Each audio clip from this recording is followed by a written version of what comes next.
जय हो मेरे मालिक, सदा ही जय हो, सदा ही जय हो आपकी।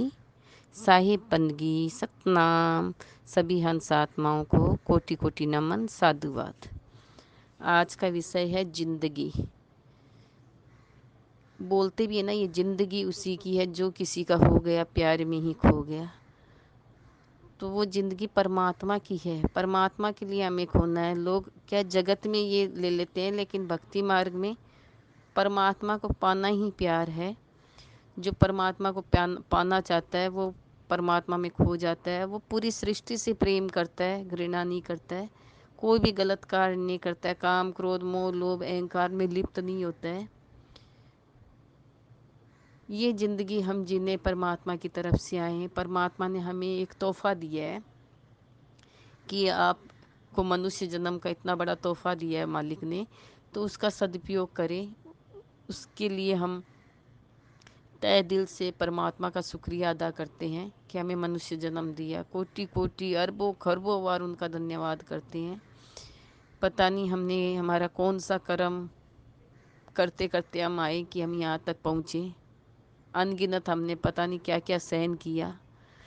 तो ये जो ज़िंदगी है ना, ये बहुत कीमती ज़िंदगी है। अब बहुत प्यारी भरी ज़िंदगी है। इसको जीने की कला ही ज़िंदगी है।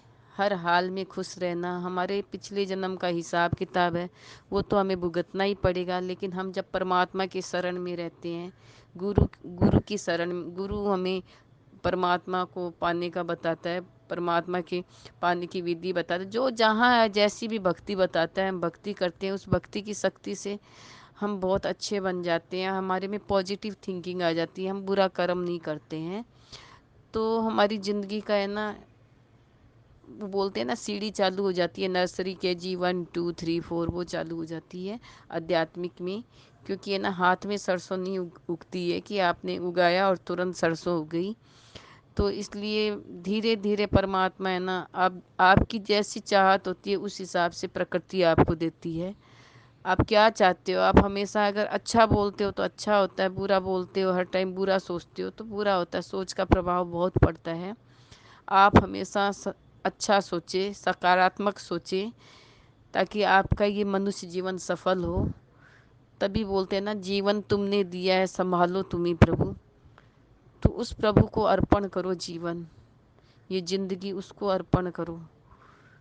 और फिर है ना, अपने जो नित्य कर्म करते हुए, अपना परिवार का ध्यान रखते हुए, अपना मर्यादा में रहते हुए, सारे कार्य करते हुए, कमाई भी करनी है, भक्ति भी करनी है। हर पल उनको उठते बैठते याद करना ही भक्ति है। न कि आप बैठ गए माला फेर ली, आपने 2 2 घंटा बैठ तो गए आप 2 घंटा क्या पूरी टाइम बैठो, लेकिन अगर आपका बैठते शरीर जरूर बैठता है लेकिन दिमाग आपकी पूरी दुनिया में घूमता है, कहाँ क्या है क्या नहीं है, काम का, बिजनेस का, घर का, यहाँ का वहाँ का, 50 तरह का झमेला उस समय आ जाएगा जिस टाइम पूजा में बैठोगे, आप भक्ति में बैठोगे, ध्यान में बैठोगे। जो नहीं आना है ना, उस समय सारी दुनिया के झंझट आ जाएंगे।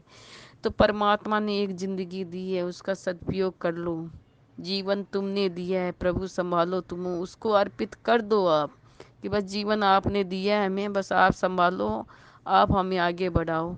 हमारे भाव रहेंगे ना आगे बढ़ने का, 1 कदम हम बढ़ेंगे तो परमात्मा 10 कदम आगे आके हमें खींच लेता है। हम बढ़ते ही तो नहीं है। मनुष्य जीवन मिलते ही हम सब भूल जाते हैं, धीरे धीरे धीरे धीरे परिवार में रम जाते हैं।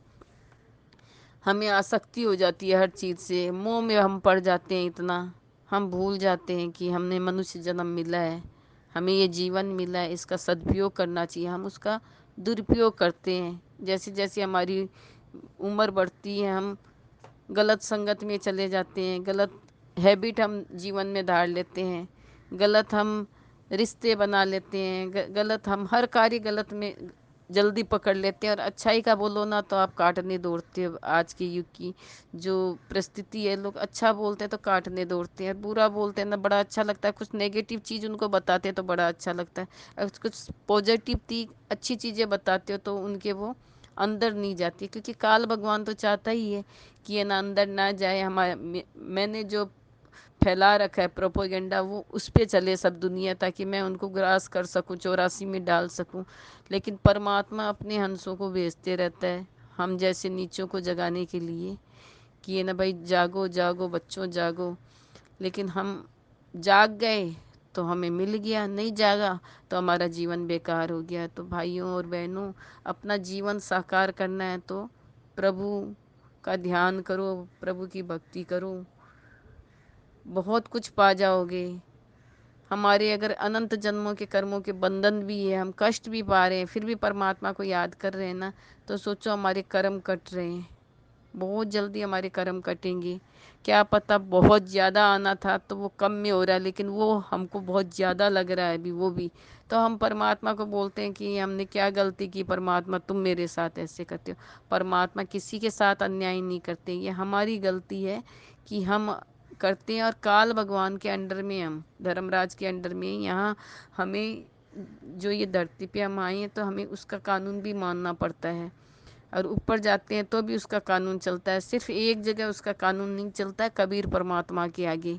कबीर परमात्मा की भक्ति के आगे वो सलेंडर हो जाता है, अपने आप को ऐसा पाता है। एक वही भक्ति है 84 लाख योनि से निकलने के लिए, बाकी कोई भी साधना नहीं है। बाकी पवित्र ज्ञान है, आपको धन दौलत सुख शांति, अच्छा परिवार, अच्छा ओहदा, स्वर्ग में चले जाओगे, वापस मनुष्य जन्म ले लोगे।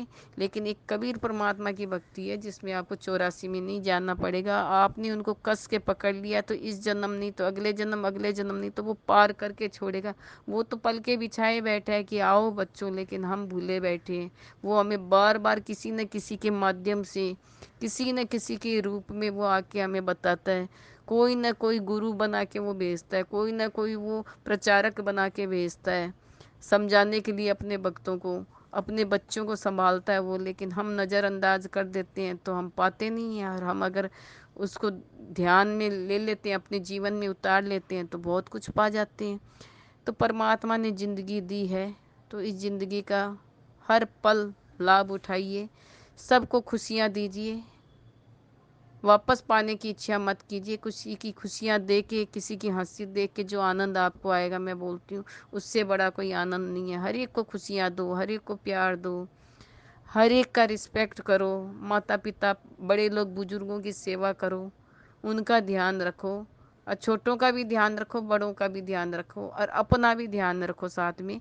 क्योंकि आप स्वस्थ रहोगे तो सब कुछ करोगे, आप स्वस्थ नहीं रहोगे तो आप किसी की सेवा भी नहीं कर सकते हो। आज का युग ऐसा है कि कोई किसी का करना नहीं चाहता, परिवार टूट रहे हैं।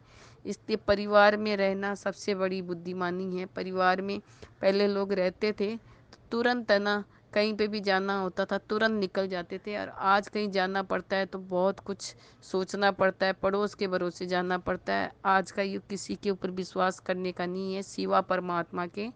परमात्मा पे विश्वास करो और उसी को बोलो जीवन तुमने दिया है, संभालो तुम ही, तो वही संभालेगा। बाकी कर्म आप अच्छे करो तो पार हो जाओगे, कर्म अच्छे नहीं करोगे और आप सही भक्ति नहीं करोगे तो आप पार नहीं होगे। इसलिए 84 से निकलना है तो पवित्र ज्ञान से नहीं निकल पाओगे, मूल ज्ञान से ही निकल पाओगे।